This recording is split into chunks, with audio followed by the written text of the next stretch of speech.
how cardio really fits into your fat loss journey, and why it's not the hero you thought it was. You know what's more confusing than your crush's texting habits? Trying to figure out whether you need cardio to lose fat. One YouTube guru tells you to sprint like a maniac. Another one says, just lift weights and walk. And then your gym bro chimes in, bro, just do burpees till you puke. So what's the truth? Do you have to run to lose fat? Is lifting enough? Can you just skip cardio and still get shredded? Let's clear the fog. In this video, we're breaking down what cardio really does, what it doesn't do, and how to use it like a smart weapon in your fat loss arsenal, not like a punishment for last night's pizza. Whether you're just starting your journey or you're stuck on a stubborn plateau, this is the cardio roadmap you didn't know you needed. Let's dive in. The cardio myth: burning fat or burning hope. Let's be honest, most people treat cardio like a fat-burning magic wand. Run hard enough, sweat enough, and poof, belly fat vanishes, right? Not exactly. If you've ever hopped on a treadmill, cranked the incline to Everest mode, and left looking like a boiled tomato only to step on the scale and see absolutely nothing change, you're not alone. Cardio gives you the illusion of progress. You feel exhausted, you're drenched in sweat. Surely, fat is melting, right? Well, not if you're chasing it with a giant frappuccino. Cardio burns calories, yes, but it doesn't erase poor diet choices. Here's the hard truth. Cardio might burn 300 to 400 calories in a session, but that's easily undone by a single slice of pizza or one enthusiastic dessert. Cardio is a temporary calorie burn, not a fat-burning fairy tale. And unless it's paired with a caloric deficit, eating fewer calories than you burn, fat loss simply won't happen, no matter how much you run. Fat loss equals calories in minus calories out, not calories out minus hope. Is cardio bad? No, it's great for heart health, stamina, mood, sleep, even stress relief. But cardio alone won't turn your muffin top into a six-pack. Too many people use cardio like perfume on a dirty shirt. You feel better about it, but the problem's still there. Yes, you can lose fat without cardio. Shocking, right? Here's the unpopular opinion that needs to go viral. You don't need cardio to lose fat. There, we said it. If fat loss was all about how much you sweat, every sauna session would turn you into a supermodel. But fat loss isn't about punishment, it's about math. Calories in versus calories out. That's the whole plot. You can lose fat just by walking, doing chores, lifting weights, or even binge watching Netflix as long as you're in a calorie deficit. Seriously. There's that one guy who runs 10 every day and still has a belly. And then there's that girl who barely moves but tracks her meals and rocks a flat stomach. Why? Because cardio is optional, not essential. It's just one tool in the fat loss toolbox. If your diet is a disaster, no amount of cardio can save you. That 500-calorie run, gone in one gulp of bubble tea. And ironically, too much cardio can even backfire. It makes you hungrier, crankier, and more likely to reward yourself with food you don't need. Cardio is helpful, no doubt, but you can absolutely lose fat without running a single step if your eating is on point. Think of cardio as the sidekick, not the superhero. Batman still wins even if Robin takes the day off. So don't panic if you hate running. Your abs aren't hiding at the finish line, they're buried under calories you forgot to count. Don't do cardio for fat loss, do it to stay sane. Here's the twist. Cardio might not burn fat directly, but it's still one heck of a wingman on your fitness journey. Let's talk benefits. Cardio improves heart health, boosts your lung capacity, and helps regulate sleep. It also makes you less likely to snap at someone just because they stole your parking spot. You don't run to lose fat. You run so you don't lose your mind. Seriously. Cardio helps with stress, clears your head, and makes you feel like you've got your life together even if your socks don't match. And the big one, consistency. People who add small, manageable amounts of cardio to their routine, like walking after lunch or biking to work, are more likely to stick to their health goals long term. It's not about torching fat in 30 minutes. It's about creating habits that keep you moving, feeling good, and not spiraling every time the scale doesn't move. Even a 20-minute walk helps regulate hunger hormones, improves digestion, and gives your brain time to breathe. Cardio isn't punishment, it's permission. To disconnect, to move, to breathe. So next time you lace up your shoes, don't think I'm doing this to burn off that pizza. Think I'm doing this because I deserve to feel better than a leftover burrito. Because that's what cardio really is, not a calorie calculator, but a sanity booster with some bonus health perks on the side. Choose the right cardio. Not all sweat is created equal. Cardio doesn't have to mean sprinting until you puke or cycling until your legs forget how to function. There's a buffet of options, and no, you don't need to be a masochist to pick one. Let's break it down.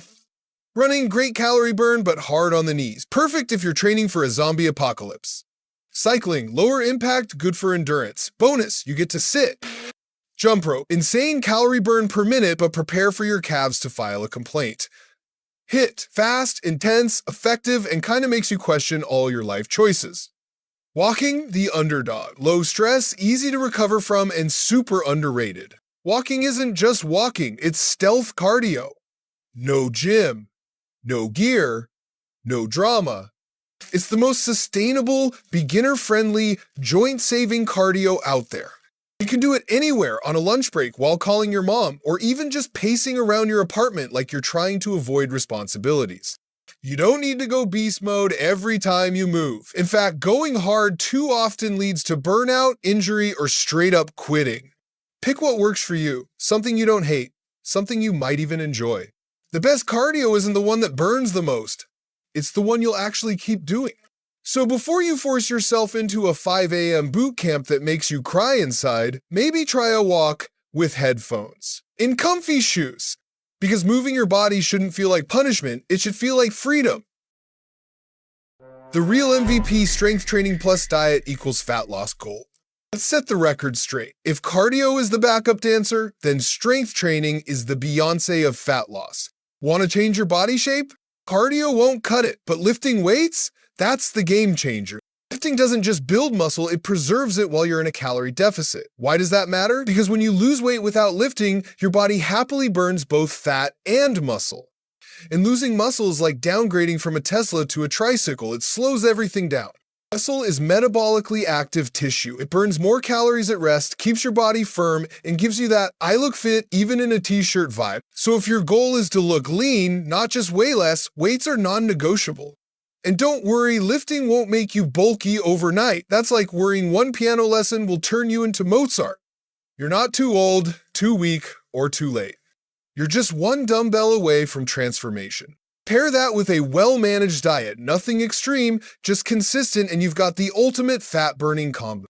Cardio, still helpful, but it's the supporting role now, not the star. Fat loss isn't about sweating the most, it's about training smart, eating right, and being patient enough to not quit when progress is slow. Because let's be honest, you didn't gain the weight in a week, why expect it to vanish in one? Progressively overload, not burnout, stop skipping the buildup.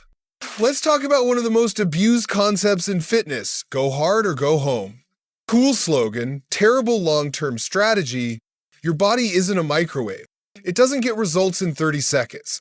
Real, lasting fat loss isn't about throwing yourself into 90 minutes of cardio and collapsing into a puddle every day. It's about progressive overload, doing a bit more over time, not all at once. Start where you are, not where that influencer with the 8-pack is. Walking 15 minutes? Great. Do 20 next week. Lifting 5 kilograms dumbbells? Cool. Move to 6 kilograms when it feels easy. Eating more veggies this week? That counts too. The all-or-nothing mindset is why people burn out, quit, and start over again and again. It's not heroic, it's inefficient. You're not lazy, you're just trying to sprint a marathon. Chill, your abs aren't running away. And don't underestimate recovery. Pushing too hard too fast leads to fatigue, cravings, sleep issues, and mood swings so wild your dog avoids eye contact. Build habits you can grow, not survive. Think of your fitness journey like leveling up in a video game. You don't fight the final boss on day one. You fight the slime monsters first, and that's okay. So instead of going full beast mode from the jump, try this. Be consistently average, and then get slightly better. Repeat forever. That's how real change happens. Not with fire and fury, but with patience and small wins stacked like bricks. Your legs can't clean up your diet. Let's get brutally honest for a sec. No amount of cardio will undo a diet that's leaking calories like a broken faucet. If your daily intake is a buffet of chaos, no treadmill on earth can save you. You burn 300 calories on the bike. Then you celebrate with a healthy smoothie that's 600. Boom. Deficit gone, mood ruined, abs still hiding. Cardio is great for heart health, mental clarity, and supporting fat loss. But it's not your get out of burger free card. Most people wildly overestimate how many calories they burn and wildly underestimate how much they eat. That's a dangerous combo. Let's break it down. 30 minutes of jogging? About 250 calories burned? One bagel with cream cheese? Maybe 400 calories? One clean almond butter toast, about 500 calories. Yeah, oops.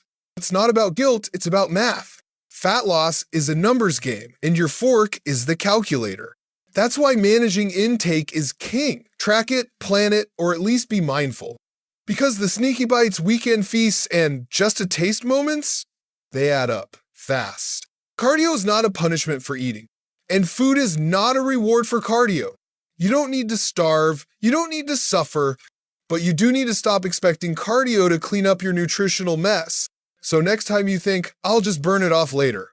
Remember, your legs aren't janitors for your mouth. Conclusion: it's simpler than you think, but not easier. If you take just one thing from this entire video, let it be this. Fat loss isn't magic, it's consistency, with a bit of strategy and a lot of patience. No, you don't need to run like your rent depends on it. No, you don't need to starve or fear carbs or fear failure. What you need is train smart, eat with awareness, sleep like a responsible adult, and stop expecting next week results from today's effort. You're not late, you're not broken, you're just early in the process. Cardio is a tool, not a punishment. Food is fuel, not the enemy. And you're capable as long as you don't quit every Monday. This isn't about six-packs. It's about energy, confidence, health, showing up better in every part of life. And that, my friend, is worth every boring walk and every skipped cookie. So take the first step, or the next one. You already know more than you did 10 minutes ago. Now put it to use. Your future self will thank you. Sweaty, but thankful.